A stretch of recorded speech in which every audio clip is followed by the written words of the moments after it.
د ستانیزي ولا قدرمن لیدونکو السلام علیکم ورحمۃ اللہ الرحمن الرحیم.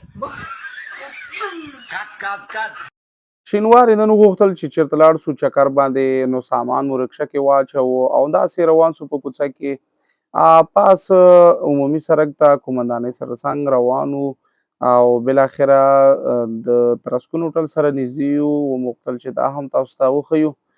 د جمعې ورځ ولا چکر ته مو زړه شوی وزګار ولو دا نو بیا ښار ته او ښار کې مخامخ بیسلوپله ته روان یو. بیسلوپله ته نارسیده ځای ده. د لارې ویډیوګان زه همیشه تاسو ته برېښیم چې ځینې مسافرونه یې هغه یې ګوري پخواني وختونه ور یادېږي. دلته مو نو یخ واخیسته او بیا دې خوا ته نانوایي څخه مو ډوډۍ تر واخیستله چې له یاده ونوځي. دا ځای هغه ځای و چې موږ انتخاب کړی و چې چکر ووهو، خو کله چې راغللو دا ځای دا ساحه مو وکتله او پکې ودرېدلو نو اخوا دېخوا مو چې وکتل دا ځای صرف شګې وې او تیږې وې. واپس ترې لاړلو ناوخته موله ستړي مولو وږي مولو ځکه یو ساعت تقریبا تاویدو را تاویدلو ځای مو نسو پیدا کولی صحیح. خو خیوې طرف ته راغللو کوم ځای کې چې د کونړ سیند دلته نو بیا ستړي وو. علي خان هم ویده و، زه هم ګنګ سومه. دا ځای مو انتخاب کړ د کېناستلو لپاره ځکه دې ښي لاس ته یې ښایسته د کونړ بهاند سیند روان و او ماشومان هم ښه خوشحاله ویل چې همدا ځای صحیح ده همدلته درېږو. د رکشې څخه مو سامان یو یو راښکته کړ او ماشومان ډېر خوشحاله ول. سترنجي مو هواره کړله. شینواری نو بیا چکر کې ډېر راستۍ باندې کار کوي او دلته یې نو چرګ غوښه پاکه ومینځله. روښان بیا چې و الوګان سپین کړه پاک یې کړل او شینواري بیا نو یو یو کچالو کېښوده په دې بوګخار کې.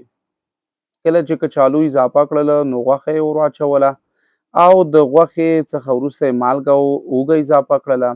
بیا یو مرچک مینځه او هغه یې ورته اضافه کړه تر څو خوند یې لا ښه راسي. لیمو اوبه یې ښکلې وې هغه یې پکې ور واچولې تر څو تروش راسي ښایسته او دا غوړي ور اضافه کړل په خپل مقدار اندازه باندې.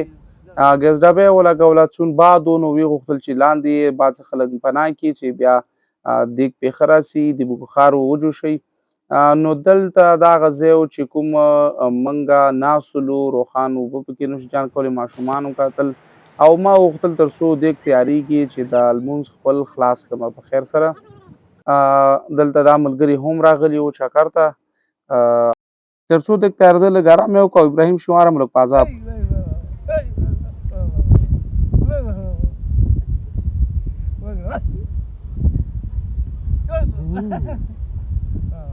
لکه پازاب کړه لکه پازاب نه وکړه نه چیک کړ ماما دومره دیګ تیار شو او ابراهیم شینواری وغوښتل چې اوبه لږ وچښي. موږ هم وخوړ او موږ چې څه اضافه هغه مو د دې ماشومانو ته واچو هغوی هم نوش جان کړ او بالاخره کوک هم راواخیسته چې د روش پسې وخورو تر څو معظمه وشي. نو یو بوتل یې ټول ته ډک کړ روښان. دا نو بیا یو څو ملګري ول تلل د سیند ناخوا ته وغوښتل او غوښتل یې چې په ټوپونو باندې تېر شاوخوا ته منجان او خس راوړي. په ډېره زړه طریقه باندې روان ول خطر څخه هم ډکه وله ځکه که چېرته دا ټوپ سره چپه سي دا د کونړ ډېر تیز او بهانده سیند ده نو د مرګ خطره هم پکې شته ده. وروسته نو د زیات چکر وهلو څخه مو بیرته واپسي وکړله او را روان شولو بیرته د کور په طرف باندې.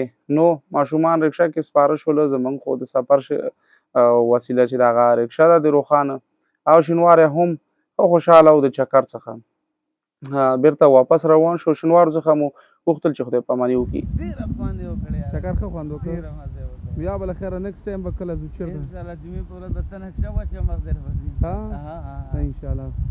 مینوال ته ورته د بل وارې له خیره سره خدای پاماني غواړو انشاءالله بل هفتې پورې خدای په امان یاره.